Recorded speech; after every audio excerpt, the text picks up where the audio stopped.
बोलिए भागवत भगवान की जय। राधा भक्ति हरे ज्ञानम ताभ्याम याच समन्विता ताम श्री भागवतीम गाथाम वंदे युगलरूपिणे। श्री कृष्ण वाङ्मय मूर्ते श्रीमद्भागवत पुराण पुरुषोत्तमाय नमः। आसनार्थे ध्यानार्थे अक्षत पुष्पाणिम समर्पयामि। श्री सुखदेव जी का ध्यान कर लेंगे हाथ जोड़ के पुष्प लेके। राधा भक्ति हरे ज्ञानम ताभ्याम याच समन्विता ताम श्री भागवतीम गाथाम वंदे युगल रूपिणीम।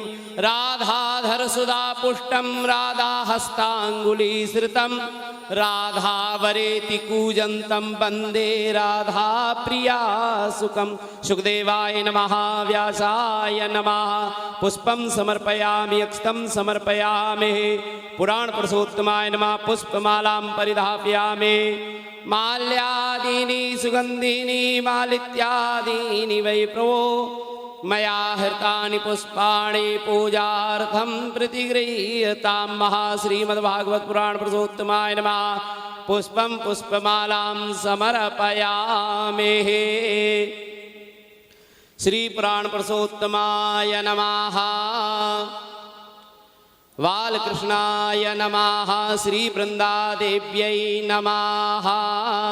हाथ जोड़ के भागवत जी से प्रार्थना कर लेंगे। श्रीमद्भागवताख्योऽयं प्रत्यक्ष कृष्ण एव हि स्वीकृतोऽस्मि मया नाथ मुक्त्यर्थं भवसागरे। श्री पुराण पुरुषोत्तमाय नमः।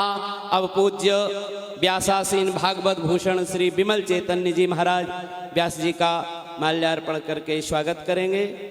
व्यासाय विष्णुरूपाय व्यासरूपाय विष्णवे नमो वै ब्रह्मविदये वासिष्ठाय नमो नमः। नारायणं नमस्कृत्य नरं चैव नरोत्तमं देवी सरस्वतीं व्यासं ततो जयमुदीरयते। एक बार करतल ध्वनि करके पूज्य व्यास जी का सब लोग स्वागत करेंगे, वंदन करेंगे, अभिनंदन करेंगे। बोलिए व्यास जी महाराज की जय। अब आइए हम सब लोग मिलकर श्रीमद् भागवत जी की आरती की ओर चलते हैं। पूज्य महामंडलेश्वर श्री महाराज जी के ही कर कमलों से श्रीमद् भागवत की प्रारंभ में आरती होगी। हरि ओम महा ओम ज्वाला मालिन्यै नमः। रत्नेश्वर्यै नमः। सर्वोपचारार्थे गंधादि संपूज्य हरि ओम मा चंद्रमा मनसो जातचक्षुः सूर्यो अजायत। आज मैं सबसे पहले हमारे परम पूज्य स्वामी श्री नवलगिरी जी महाराज के चरणों में प्रार्थना करता हूं कि वो अपना आशीर्वचन हम सभी को प्रदान करें। पूज्य महाराज श्री कृष्णम वंदे जगत गुरु। श्री वृंदावन बांके बिहारी लाल की जय। जय जय श्री राधे। इस पावन भूमि को नमन करते हुए मंच पर विराजमान परम आदरणीय परम पूजनीय बहुत मधुर कथा करते हैं। कई बार कथा सुनने का सौभाग्य प्राप्त हुआ है। ऐसे व्यास जी को कोटि कोटि नमन करता हूँ। हमारे ब्रज की क्रांतिकारी बहुत सारे समाज के काम करते हैं जिन पर इनके गुरुदेव की असीम कृपा है, जो संतों के ब्रजवासियों के प्रिय हैं, जिनकी बहुत सारे चैनलों पर हम लोग कथा सुनते रहते हैं। ऐसे हमारे नागेंद्र जी महाराज को भी कोटि कोटि नमन करता हूँ। हमारे परम प्रिय जो ब्राह्मण समाज के लिए, बहुत सारे समाज के लिए बहुत सारा काम करते रहते हैं, ऐसे गोस्वामी जी महाराज आपको भी नमन। सामने विराजमान हमारी माता जी जो बैठी हैं आगरा से, कमलेश जी आई हैं। ये बड़े सौभाग्य की बात है कि पुरुषोत्तम मास में श्रीधाम वृंदावन में कथा श्रवण करना। इस चैनल के माध्यम से जो लोग भी अगर कथा का श्रवण कर रहे हैं तो श्रीधाम वृंदावन से जो कथा हो रही है, यमुना तट से परिक्रमा मार्ग से जो कथा आप लोग सुन रहे हैं, आप समझ लीजिएगा आप भी श्रीधाम वृंदावन में बैठ के ही कथा सुन रहे हैं। भगवान की चर्चा ही जीवन को निखारती है। भगवान की चर्चा ही भक्ति को लेके आती है।